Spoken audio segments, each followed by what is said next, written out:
I need to know you understand what I have told you. John stared at a little glass dolphin on the doctor's desk. It was the kind of trinket that looked both expensive and cheap at the same time, scattering little rainbows from a blade of light that sliced through the partially open blinds. John? Cancer. The kind you don't get better from. 6 months. I understand, Doctor. This is not the place to feel things. This was the kind of situation that made you say poorly thought out words, to confess and incriminate. He discreetly checked his pockets, tapping each in time. Wallet, phone, keys, cloth. That done, he rose from the chair, fixed the lenses up properly onto his nose, and offered a hand. Thank you for telling me. Is that everything? The doctor ran his fingers along the fold of a letter, leaving John's hand to hover in place. His eyes were sharp, but John was very good at his default, pleasant smile. He'd had a lot of practice. It was the sort of face that made uncomfortable conversations short. There are other things we need to discuss. I have other engagements, said John. The doctor glanced at John's waiting hand and offered the letter to him, willfully misinterpreting the offer. John held the letter, running his fingers along the folds as hallways, reception areas, elevators, lobbies, and car parks passed around him. He could add the letter to his collection of life-ending newsletters, rejections, court dates, police reports. His thumb dragged along the seam, folding the crease perfectly flat as he stood in the middle of the road, looking around at hundreds of cars. He'd forgotten where he had parked, and seemingly had no memory of the event at all. His ears drummed, skin prickled. His eyes flicked down to the letter to see it spark, little flits of light jumping between the paper and his fingertips. He dropped the letter, but the sparks persisted.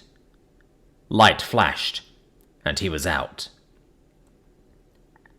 The letter remained in the middle of the road, thrown a few paces from a gust of wind, then sitting perfectly still in the quiet, pleasant afternoon. John sat back, sprawled across a plastic chair that flexed concerningly under his weight.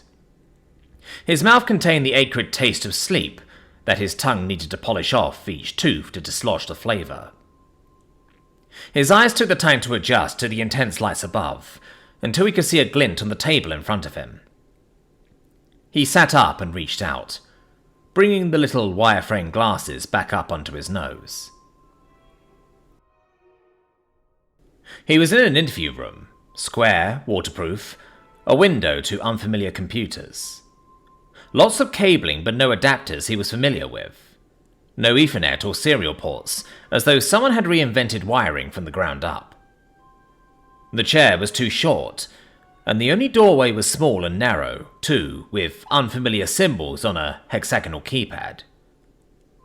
His first thought was interrogation cell, but different. The windows were two-way, and the hexpad had shapes instead of Arabic numerals. Whichever it was, he had a slew of solid alibis. Cameras would show he went to his local deli at the time, considered buying milk but ultimately made no purchase before leaving. The counter attendant did not see him, but the footage existed, indistinguishable, even to any experts they may find. He polished his glasses, running over the different alibis, and the various incidents they proved were unrelated to himself. Dates, times, and places far away from whatever they were investigating. He had planned and prepared for this. He tapped his pockets to find his wallet and cloth, but no phone or keys. At least he was not in manacles, but he wasn't sure how long that would last.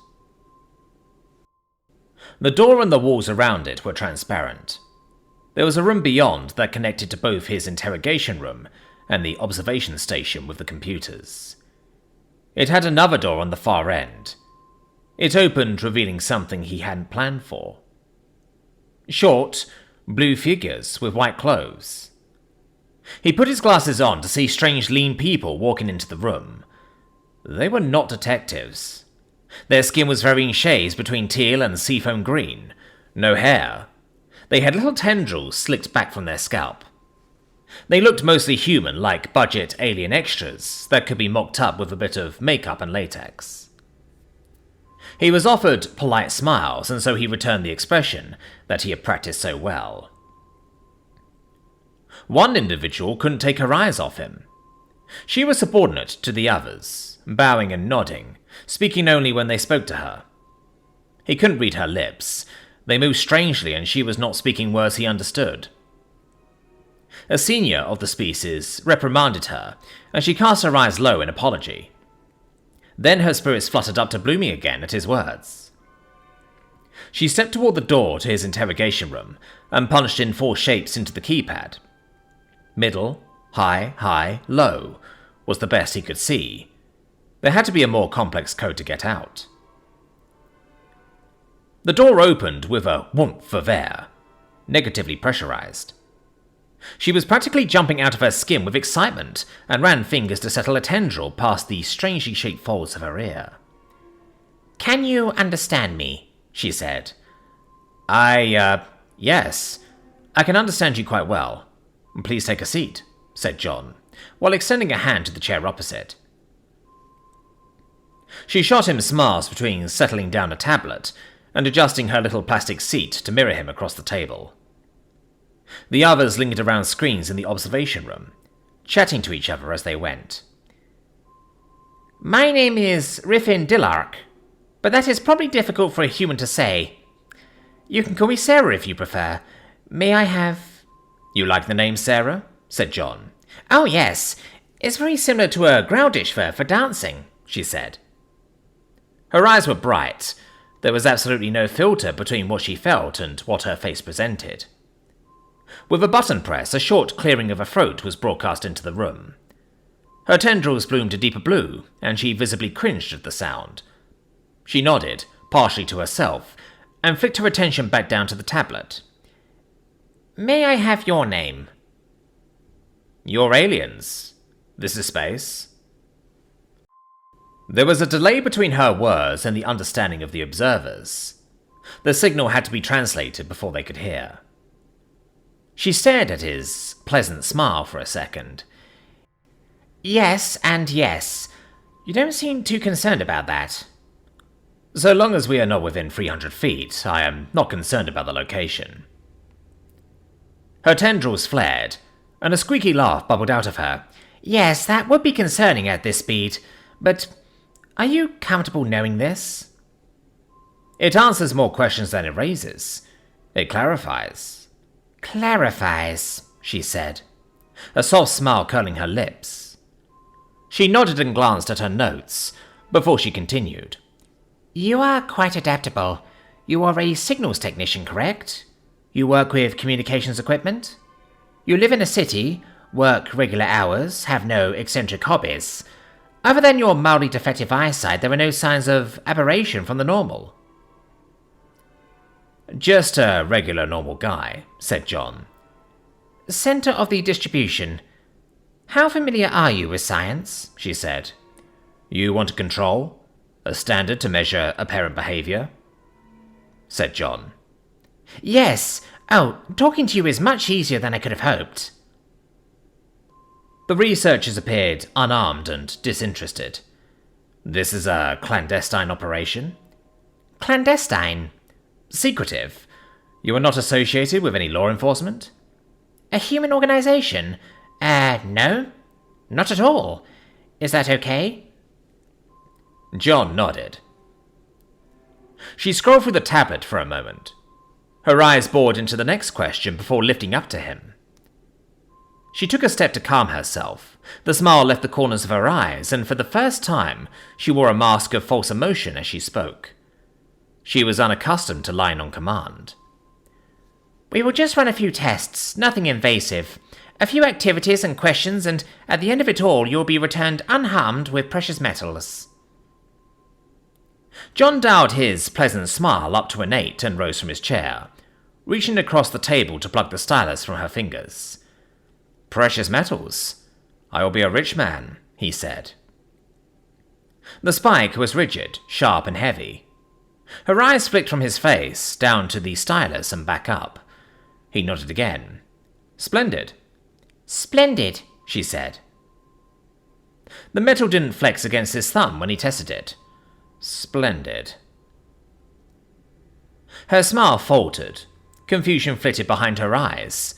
She glanced down at her notes and tapped away, writing something into a document. Her eyes lingered on his smile, then ran up the corners of his eyes, her face no longer mirroring him, as her pulse started to quicken. "You're faster than most, which is surprising," said John. "Thank you?" "That's not a good thing. I'm going to ask you a question, and I would like you to answer me very quickly. Do you understand?" Her bright exuberance was gone, replaced with cautious curiosity. Her gaze lifted from his 8 out of 10 pleasant smile and locked onto his eyes. She didn't look away, but it seemed like she wanted to. With a deeper breath, she gave a nod. "What is the code to the door?" "What?" John rose from his seat, keeping his movements loose, his expression gentle. The spike twirled about his fingers into a tight fist, the only knot of tension on his body. He stepped around the table toward her. "Square, circle, circle, triangle," she said quickly. Her hands clung tightly to the tablet, lifting it like a shield between them. "Seriously?" said John. He looked up at the unaware observers. The translation still hadn't reached them, but they seemed only mildly curious at his standing up. John punched in the code and stepped out into the activity room, feeling the rush of clean air when the door unsealed. The researchers stood up from their desks, wheeling out cameras and other recording equipment, tracking him as he went. He walked down a series of activity tables with blocks and puzzles, little IQ tests, maths equations, abstracted into dots and symbols. A genuine snort of amusement broke through his polite mask. At the end of the line was a table large enough for him to lie down on, with a rim and drain at the middle. Just for my notes, was there an implied threat when you asked me for the code?" said Sarah. "Yes." There was a series of 4 beeps at the door, and another alien stepped into the room.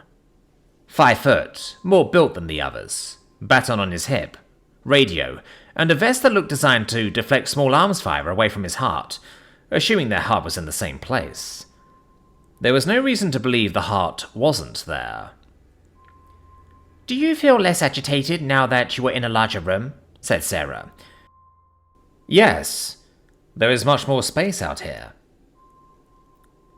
Sarah jogged along to keep up, her tablet in one hand, her other held up to try and get her superiors to keep their distance. She followed him up toward the guard and slowed, keen in her observations into the document. John smiled at the guard, who mirrored his gesture. He said something in her words, rumbling, rolling vowels, and a hand shrugging at his side. "Is the ship's guard making you feel uneasy?" said Sarah. "Guard. Singular. Not at all." The stylus punched a series of small, deep holes running up the creature's side. His fingers gripped the vest, tightly wrenching him around across John's outstretched leg to stumble a few panicked paces. All the while, John's fist impacted flesh over and over, running up to the base of the guard's jaw. Blue copper-tasting blood sprayed back out with each blow until the hand that dragged the guard was no longer needed to control him. John let the body drop to the floor and crouched down, slipping the solid baton out of the little plastic holder on the body's hip. Sarah crashed into a table as she stumbled back, tablet held firm in both hands, thumbs tapping away.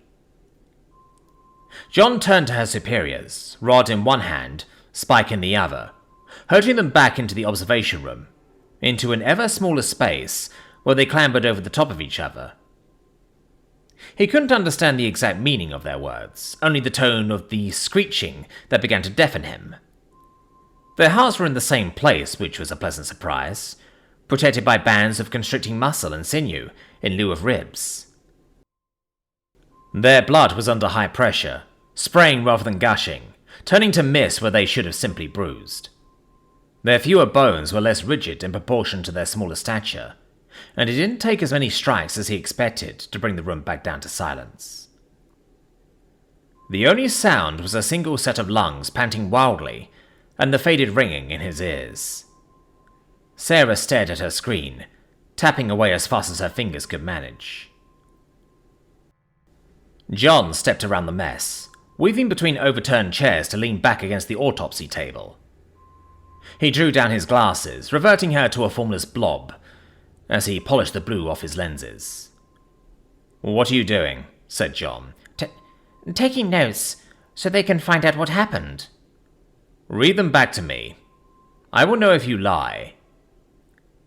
She started running her thumb down the screen. "Specimen name..." "From the guard," said John. The specimen punched, stabbed, guard bleeding out. Specimen... I'm sorry, I don't know a translation for this word. When you smile because you are encouraging an honest reaction, at interviewer..." John fixed the glasses back up onto his nose. I did, didn't I? Skip to the end. What is the last thing you wrote?" "He was dexterous." "No messages home? No final notes to loved ones? I admire your dedication." "Have you killed before?" she said. A snort of amusement found its way out past his mask. Apparently he was still being interviewed. "Oh, I don't think I should answer such." "Yes, I have," said John. He took in a deep breath and let it out. 82 kills. That does feel good to say. Sarah glanced at the few bodies that had made it out of the observation room. "Those don't count. 82 humans." "Were these state-sponsored kills? Part of previous employment?" "Quite the opposite. How many aliens are on this ship?" 9 senior researchers, 44 assistants, and 102 clerks. Well, why'd you kill your own kind?" she said. John nodded to the activity tables. "You have games. Little challenges to see who is better. Is there a more pure game than this to find the best?" said John, while splaying his arms wide, weapons hanging loosely from his fingers. His eyes flicked down to her tablet. "You can write that down." She tapped away, her finger hesitating by a backspace but deciding against it, leaving messy half-typed words for someone else to piece together after the fact. "We thought you were normal." "Far from it," said John. He brought his weight forward, bouncing off the bench and stepping the last few paces to where Sarah had backed herself up into a corner. He crouched down.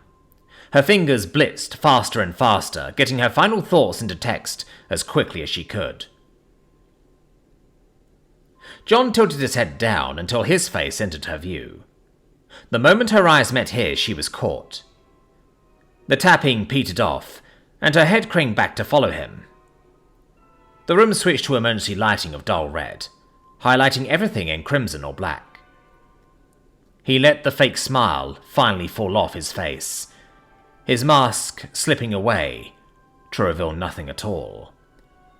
"Tell me, Sarah, what do you see?" She tried, but she couldn't get words past the knot in her throat. It didn't matter. He could see the change in her eyes, her pulse quickening up the arteries wrapped around a trapped breath. There was no filter between what she felt and what she showed. For the first time, he had an honest, clean surface to see his reflection. "Hello, Sarah. My name is John. I am pleased for you to meet me. If you keep up and don't give away the game, I will answer your questions."